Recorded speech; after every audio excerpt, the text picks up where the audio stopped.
He is the result of the oldest rule in thoroughbred racing.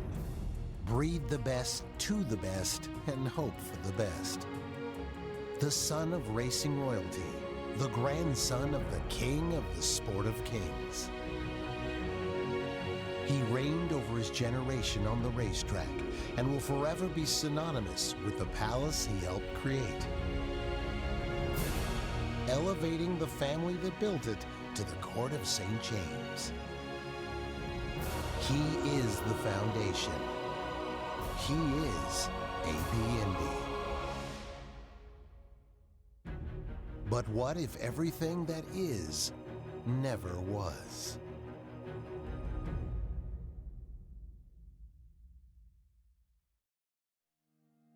The 1970s saw the sport of racing restored to past glory, with 3 Triple Crown winners in just 6 years. And from that glory would come a marriage worthy of the thrones of Europe. The daughter of the great Secretariat would be bred to one of the sport's other legends. She was a very lightly made mare, very feminine, very, very racy, but she needed some bulk and a stallion with a lot more bone and that type of thing. And so we bred her to Seattle Slew. And out came this gorgeous creature. From the day he was born, everybody was talking about how nice he was. So we all had a good feeling about this yearling when he went to the sale. The Keeneland Yearling Sale, a rite of passage in the bluegrass. 8,564 yearlings were sold at auction in 1989. One sold for more than any other. There was a huge crowd following as he left the barn at Lane's End and made his way to the sales ring. When the auction started, it went very, very rapidly up into the middle levels, as do a lot of yearlings of this nature. It took a little time to sort out the wheat from the chaff. The wheat stayed and bid on, and suddenly we got up into this rarefied atmosphere. The successful bidder was Japanese owner Tomonori Tsurumaki, who was already well known for extravagant purchases. The $2.9 million he paid for the living piece of equine work of art was nearly $50 million less than the Picasso painting Tsurumaki bought just a few months before. Tsurumaki is not your typical Japanese man. He is an entrepreneur. He was quite flamboyant. At the time, he was developing Autopolis, which is a Formula One racetrack in South Island. He was quite friendly with the people that owned Indianapolis. So he named the horse A.P. Autopolis Indy, after Indianapolis. Most times the Japanese buy high-priced horses, they take them to Japan. For some reason, Mr. Tsurumaki decided not to do that and to leave the horse here with Neil Drysdale, and that was a very lucky turn. If he'd gone to Japan, he probably never would have come back here. Neil had asked me to come look at a 2-year-old he had, and he showed me the horse in the stall, and it was A.P. Indy. And Neil told me that day, he said, "I think that's going to be our Derby horse." 13 months after he made history at Keeneland, A.P. Indy stepped into the starting gate at Del Mar. He broke good, but he didn't run well. He finished mid-pack, and I told Neil that, there's something wrong with this horse. So Neil proceeded to tell me that he was original. And I said, "You need to talk to the vet and maybe see about taking that testicle out." We took him right out and jogged him up the shed row, and he was definitely sore behind, kind of, itchy behind. And Dr. Butchenbach was convinced that this retained testicle was the problem. Normally a horse like that, you just geld him. To geld a horse of royal bloodlines could stop a dynasty, affecting generations. The option of removing just one testicle and hopefully leaving the horse with the ability to reproduce had only ever been tried one time before. I had done a horse like that a year before for Charlie Whittingham, and he had the same kind of thing. And so I thought, well, we'll try it. And the horse, it turned him around, and he went on and did quite well. A lot of people would have said, well, just geld him. But Neil felt like, because of the history of the other horse, can you try this? I said, yes, I'm willing to try, but here's the risk. we got to worry about infection, we have to worry about inflammation, because if we get one or the other, then the other testicle is going to get destroyed in the process through the inflammation. So we have to put them on the table. We have to do it very sterilely rather than leave the wound open like you do with a normal castration. We have to close it up, seal it up. We are going to have to really stay on top of them medically to keep the inflammatory processes down. So there's a risk. If it doesn't work, we're going to have to go back in and take the other testicle. That's the story. And from then on, he was in great shape. Next thing you know, we ran him, I think, at Bay Meadows, if I'm not mistaken, maybe a couple months later, and he won. AP Indy won his next race by 4 lengths, and the one after that by 3. The Hollywood Futurity was next. We hoped that he was going to be special on the racetrack, but would he be that special? You never know. Field sent on their way in the Futurity. They came off to a good break. Extreme outside, AP Indy. Let's see, Eddie Dallahouse's just asking him to run now. AP Indy and Eddie Dallahousse, but you can leave it to Eddie Dallahousse to win the Futurity on AP Indy by a neck. Dance Floor was second. The Triple Crown was the ultimate goal, elevating him alongside his father and grandfather. And throughout the spring, the Crown Prince prepared for his coronation.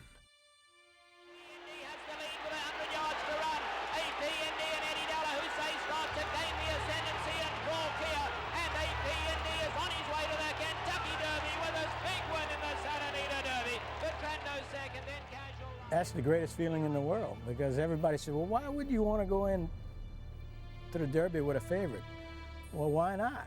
Once a year you go for the Derby if you get that chance. You know, a lot of guys don't ever get that chance.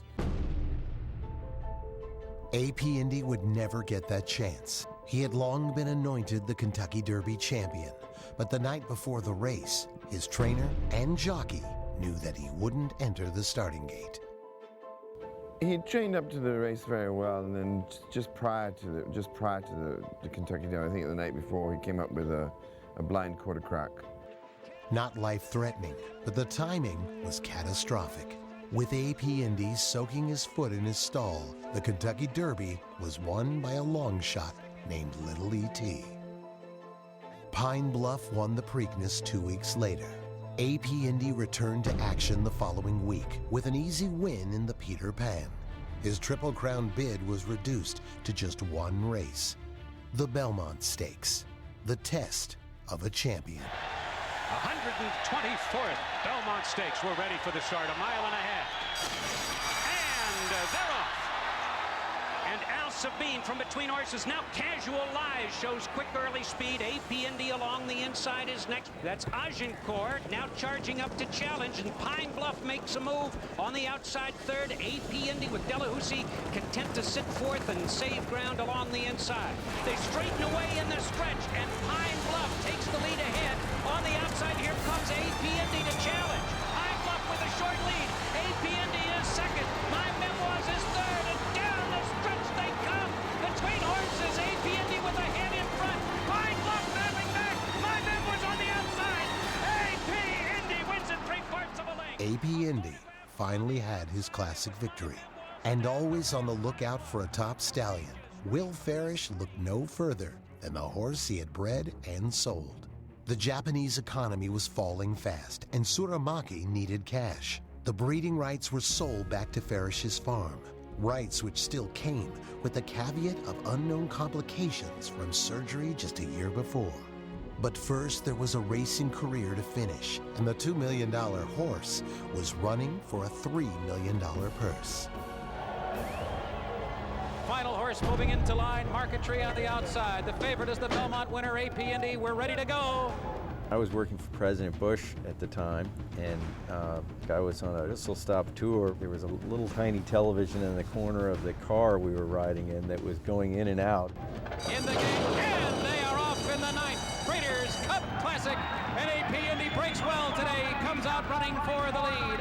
AP Indy is finding his best stride, and he's moving powerfully in between horses as they move toward the top of the stretch in this ninth Breeders' Cup Classic. And Pleasant Tap is coming with giant strides on the inside. They're coming to the finish. It is AP Indy in front. Pleasant Tap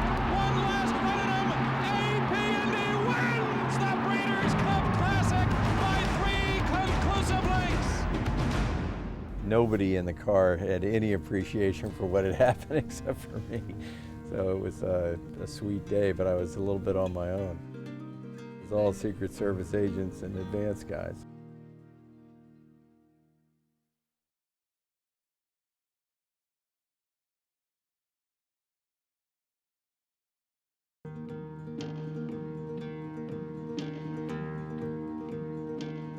The Breeders' Cup win crowned AP Indy as the Horse of the Year.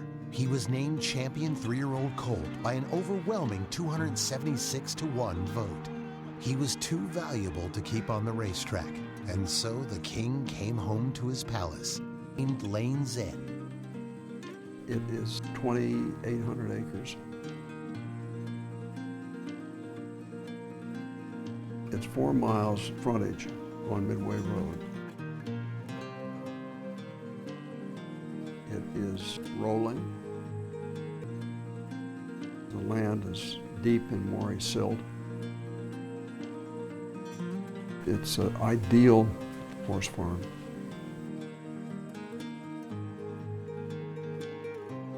Like the roots of the bluegrass soil, the history of Lane's End plunges deep into the soul of not only that state, but of the United States. The acreage that sits at the end of the lane crisscrosses with the fabric of our nation. Well, the original piece, 250 acres, was at the end of a lane called Rogers Williams Lane. It was a public road, and it was the end of the lane, so it was Lane's End. It has belonged to Brigadier General Buford, a Southern hero in the war that threatened to divide the states. 10 years later, in 1875, it played host to another general, George Armstrong Custer, who restocked his cavalry division on his way to a skirmish better known as Little Bighorn. It was here that a slave named Billy Walker was born, destined to ride into the winner's circle after the 1877 Kentucky Derby at Churchill Downs. And it was here in 1979, more than a century later, that another horseman, a man not of war but of peace, sought to find a place to call home. The grandson of the president of Standard Oil, William S. Farish III, was raised around the racing industry, and his prowess on the polo field was legendary. His family owned champions. His Aunt Martha Gary campaigned 3-time Horse of the Year Forgo under the family name Lazy F. Ranch. And in 1972, he wrote his own name into the history books when his horse BBB upset Riva Ridge to win the Preakness Stakes.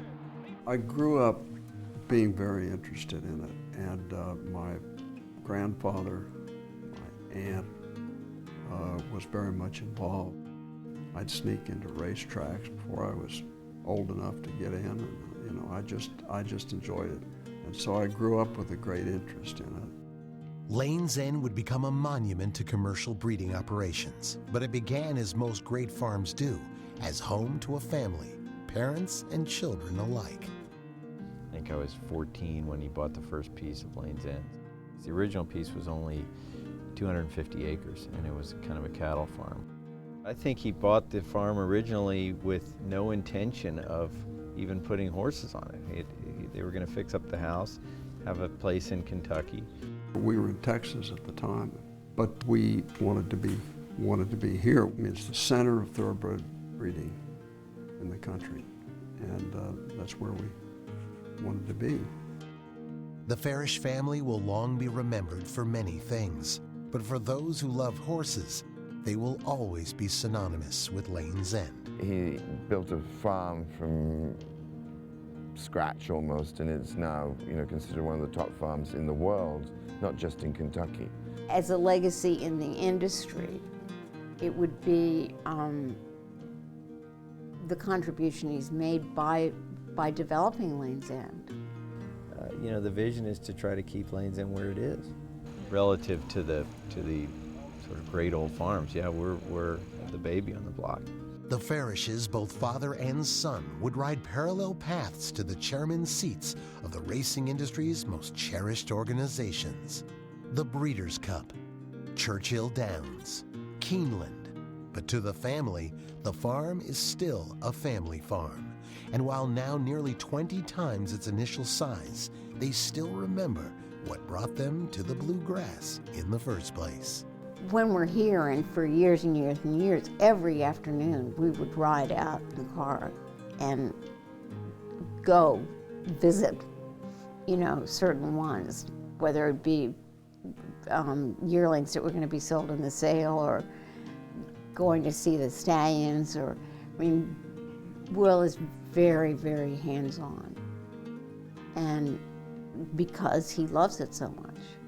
In 2001, Will Farish was selected by President George W. Bush as the ambassador to the Court of St. James. He's a tremendous mediator, and he's able to bring people together. And he's amazing that way. The children and I all sort of try to keep him so he doesn't get a big head. He wouldn't get away with it in our family. When AP Indy returned the conquering hero at the end of 1992, he found a very different farm than was first developed in the mid-1980s. The first 3 stallions, Dixieland Band, Fit to Fight, and Hero's Honor, were followed by a roster of solid performers. But none were the kings upon which dynasties are built. The throne would be AP Indy's for the taking, but the surgery which had allowed him to prove his superiority on the track had left his ability to rule in the stallion barn scattered with seeds of doubt.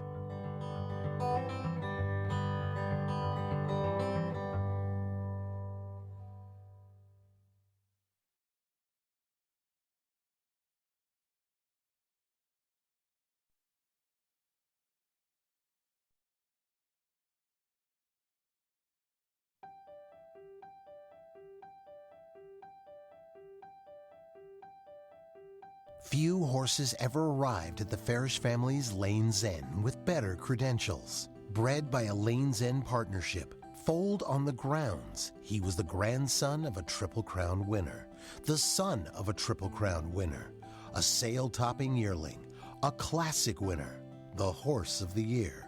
He had done it all, but AP Indy had much to prove when he came home to begin his new life as a stallion. He was certainly the hottest ticket in the breeding industry at that stage. A beautiful horse, an immaculate pedigree, a son of the great Seattle Slew, a deep, deep family, and people lined up to breed to him. But could he breed? The question had lingered since the surgery was performed less than 18 months ago. There's a lot of great racehorses that never become a sire. Now you got one that really works well, and he's got one testicle. You worry about his fertility. That was the next thing. When they got to be so good, then we were all looking at each other wondering, well, wonder how his fertility is going to be, how he's going to hold up as a sire with one testicle. You worry about that, right? When it comes to selecting mares for a great racehorse like this, obviously they have the choice of every blue hen broodmare that's available. So it wasn't difficult to put a good book together for AP Indy. And so it was no great surprise that right from the word go, from the moment his first foals ran, he proved himself to be a superior progenitor. AP Indy's first year at stud quickly erased the doubts. He was indeed fertile, but still to be answered was if his foals would be worthy of the effort. One of the first foals was born over at Claiborne, and I was sitting at a Kentucky basketball game, and Seth Hancock sits right next to us, and he said, "I'll tell you one thing, if AP Indy's foals are anything like the one I just had, he's going to be a hell of a stallion." And that was Pulpit. In his very first crop, I believe he had 3 Grade 1 winners and millionaires. Now that is most unusual. Mine Shaft is now 2.5 lengths on Old Motormore, followed by Strive and Booklet, but Mine Shaft, a sparkling performance in the New Orleans Handicap. He wins by 3 lengths. He's produced to date 145, 146, and still producing stable winners. It's all business. He's very serious about his work as a breeding stallion. He'll let you come into the stall and do the things you need to do to him, groom him, and and take care of him, and then he's ready to be left alone. The fun thing about the standing stallions is you suddenly have all these racehorses to root for, and you know, you feel like you have a little part of every one of them. A desperate finish, rags to riches and Cullen. They're coming down to the wire. It's going to be very close, and it's going to be a filly in the Belmont. Rags to riches has beaten Cullen and 100 years of Belmont history. The successful stud career of A.P. Indy put Lane's End on the map as a premier breeding farm. A.P. Indy was retired from the breeding shed in 2011 at the age of 20.